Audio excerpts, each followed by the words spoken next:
Yeah.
Jake, morning everybody. How you doing? We're on 322 or Coney Lake Road or Smock Highway. We're at the PennDOT facility, which is over by Giant Eagle, Home Depot. We're checking things out, which all the sign work on the fence. There's a couple of posy beds up there that at one point Allegheny College and PennDOT had come up with this plan for a roadside beautification. So after they had a quick couple of meetings, Amara Geffen and the team of college students, arts college students at PennDOT, made this beautiful sign collage of signs, which is quite exciting. We're here with Lee, we're here with Amara Geffen. I was just kind of explaining to him that we're here at PennDOT, and then you were a huge part of this, and then also PennDOT was a huge part of this as well. Right. So, and Amara, how long has this been here? Well, we started 20 years ago with the flowers. That was the first part of this. So 20 years, wow. Yeah, and PennDOT had just redone the entrance to their facility, and Jack Mulkey was the manager of this facility at the time, and he wanted something there that would identify this as PennDOT, create some sort of a brand. Now, folks, we've got a technical difficulty here with our Russell Standard friend. Pretty soon we'll be able to get back in action now. In the meantime, you can look at me.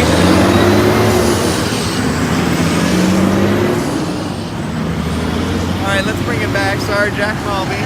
Okay, so Jack Mulkey wanted to do something that would identify the site, brand it, and I had a class, Foundation to the Art and Environment minor, 18 students, and we divided into 6 teams of 3 and came up with 6 different proposals that got presented to the city and to PennDOT, and then they kind of decided which. We ended up taking a little bit from each idea. We worked on it for the whole summer. I had a team of 6 students who worked with us and a couple high school students who contributed as well. And we worked in the welding shop, and PennDOT provided space and support. I can weld, but I'm not a certified welder, so I wanted a certified welder.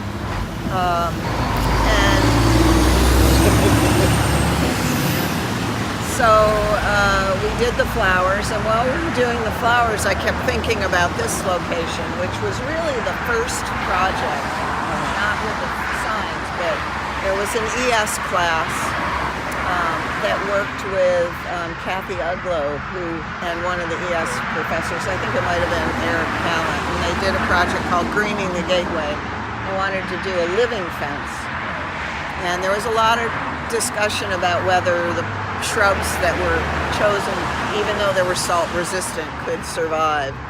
And they didn't survive, basically, but we worked with PennDOT for probably 3 or 4 years with a tremendous effort on Kathy Uglow's part to try to make it work and get things to live. And it really was only the plants on that hill, which are, were up out of the throw of the snowplow, that made it. Gotcha. Everything else pretty well died. So I'd been thinking while we were doing the flowers, what could we do with the fence? And I don't know, it just occurred to me, why don't we use it to make a relief mural?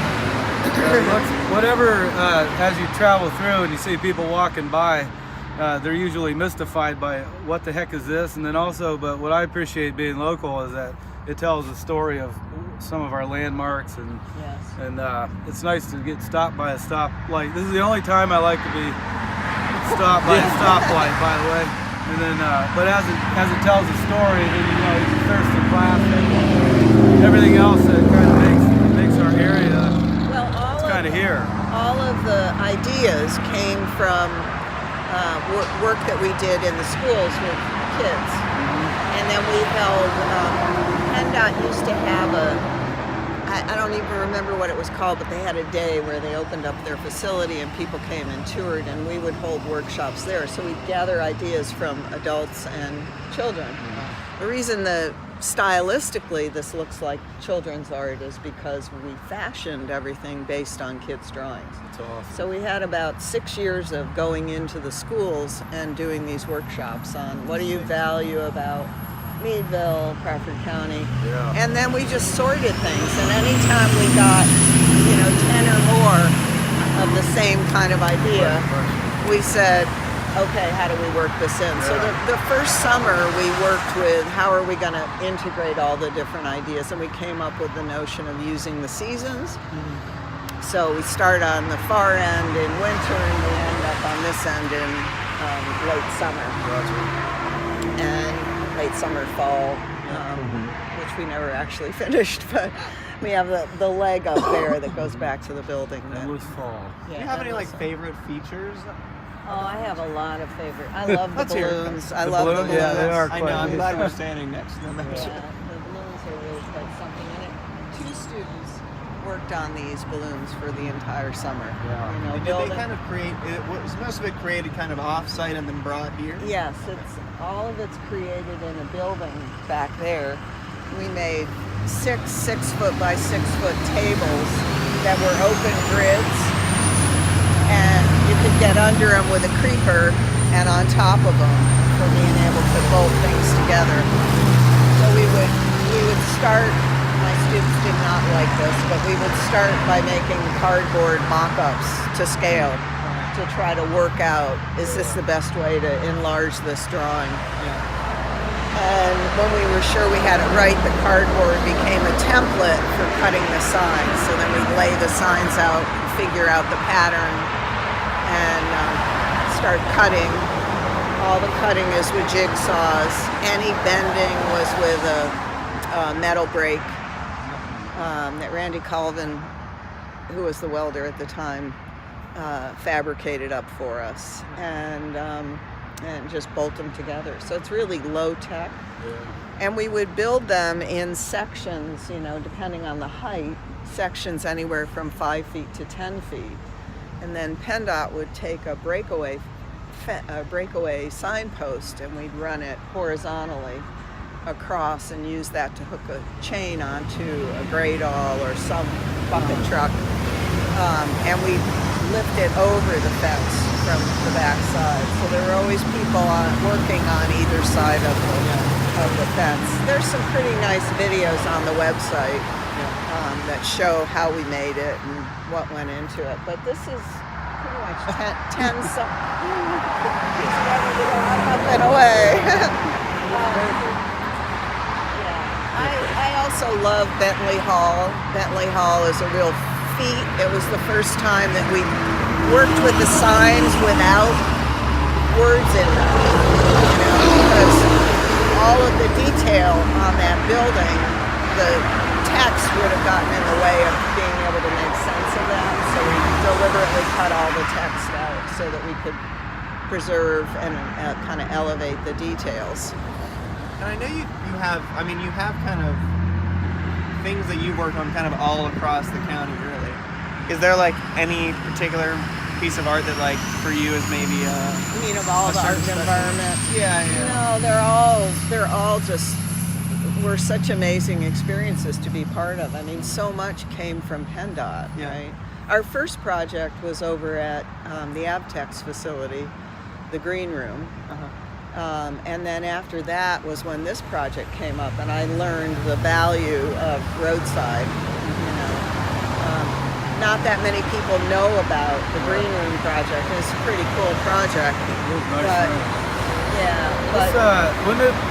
Couldn't you continue this, and they should have these flowers popped out all over the place? well, we could.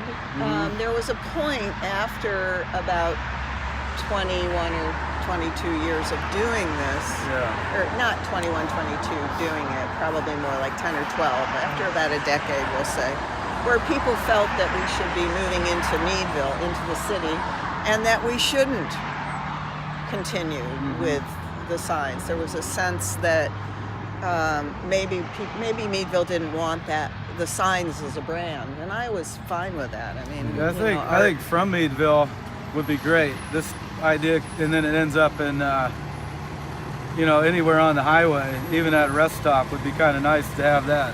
the I mean, trick it with- came from this. But Yeah, the trick with it is finding the people who are willing to do the work, right? Yeah, right. I mean, there's a lot of behind the scenes in here that Here's our sponsors. I was just gonna say, right on time. we'll get some money from 7-Up Yeah, later. we'll have to bill them or something. Yeah. you know, the labor end of this, right? So PennDOT gave us space to work, and we got grants that helped us buy the nuts and bolts and the saw blades. We went through so many saw blades, and eventually buying a stock of tools so we didn't have to borrow from people all the time. But the college hired every summer that we worked on this. They allowed me to hire 4 to 6 students. Good. So that's pay, that was pay for those students. Yeah. When you tally that up, even if you figure 4, it's 12,000 a summer. Yeah. You start adding up. It's a huge investment in the Right. community and in those students, obviously. Sure. And PennDOT, if you were to tally up all of the machine hours, right, all of the equipment hours, and Yeah. even though they weren't working with us every day, all day long, and they fit things in and around, and it was half an hour here, half an hour there, where they hoist something over. It still was a commitment on their part. This is the kind of project that, would probably be $750,000 to do if you tallied everything up. And we did it for, if you take the college's contribution for student labor out, maybe $15,000. I think I got paid a little bit of money one summer. Cool. Good. I remember being interviewed by a newspaper reporter, a magazine reporter. She said, "So I just want to understand this. You pay someone to hang out with your kid, so you can come here and do this for free." And I went, "Wait a minute, there's something a little wrong here." I said, "Actually, yeah, that's exactly what happens." Yeah, that's great. And you're This working is on awesome. another project right now too, right? Yes, we're working with I know the we art. just went to with the ARC. I don't know Yeah. if you want to say something. I mean, we'll probably do something else about Yeah. that, but if you want to briefly just say. Well, the ARC bought the old Meadville Club, and they had the idea of wanting to create a space that their individuals could have, and their staff could have, to interact with their individuals and with the community at large. And then the community has some interest in what might happen in that downtown space.